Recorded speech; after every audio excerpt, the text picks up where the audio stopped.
Friends, welcome again to Beyond the Clouds Edge to Edge Transformation, and we are live here at Point Lobos. I get asked the question all the time, with the advent of AI, with the advent of machine learning, are we going to end up in some kind of a Star Trek or a Star Wars? Actually, the opposite is true. That is, if we use our common sense. Look at what's here. This is one of the few places where nature in its wild is still being preserved. We've got pelicans here, we have glucose. This is rainforest-like area where the freshwater and the saltwater meet. And we have cormorants giving birth on Bird Island. It's our job to be the custodians.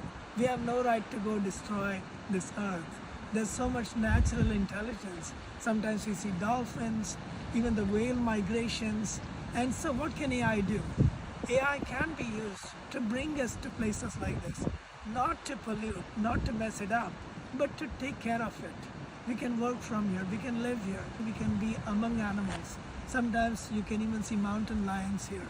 And I love coming here because I can actually think freely, think much more creatively when I'm here. And this is what AI is about. AI is freeing us up, along with many other technologies like 5G, 6G, that can make us more efficiently, productively from various places. We can even reduce pollution. We can reduce the damage we are doing. We can use much more environmentally friendly chemicals. And those possibilities exist. If you've been watching what's happening, there are many more things we can do to make it a sustainable world and a more beautiful place. And AI is not just to make machines, it's to bring us back closer to nature. We ran away from nature for various reasons. It's not easy to live in nature, but we don't have to run away completely and be stuck in an urban jungle. We can be in the rainforest and we can find ways to enmesh with nature and do it in a way that helps nature as well as us. So we become again a part of nature like we were always meant to be. Right behind me is Bird Island on Point Lobos.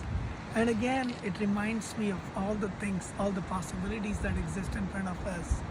Whether it's sustainable farming, the weather is changing, climate is changing. It has always been hard to predict the weather, but now there are better technologies that can help farmers figure out how to preserve their crops, how to minimize damage to the environment, how to create things in a beautiful way. Similarly, there are battery technologies that are changing. Today, we have to dig something like 200 tons of rocks to get to the point where we can make sustainable electric vehicle batteries. Sooner or later, we'll figure out much more natural ways of doing it. First, we can stop the hurt to the environment, to the natural resources, and then we can go further to preserve and even enhance nature, bring out the beauty. We are really tiny.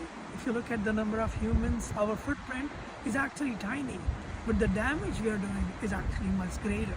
So it is possible for us to really look at how we can do things in harmony with nature. I'm not trying to be a sustainability freak. I'm just reminding us the possibilities that we have as we embark upon these new emerging technologies to use it in the service of nature so that we can again go back to nature. This is natural intelligence. This is natural beauty, the waves, the pelicans that survived the dinosaur age. And we've got cormorants here that give birth, and we've got different types of vultures. We just saw harbor seals giving birth. This is where we need to be. I don't think we can make it to Mars, or we need to make it to Mars if we can get the beauty of Earth back to us. Thank you, and I would love to hear your stories. I would love to know what you've been up to and what we can together do to bring harmony back and come back to life.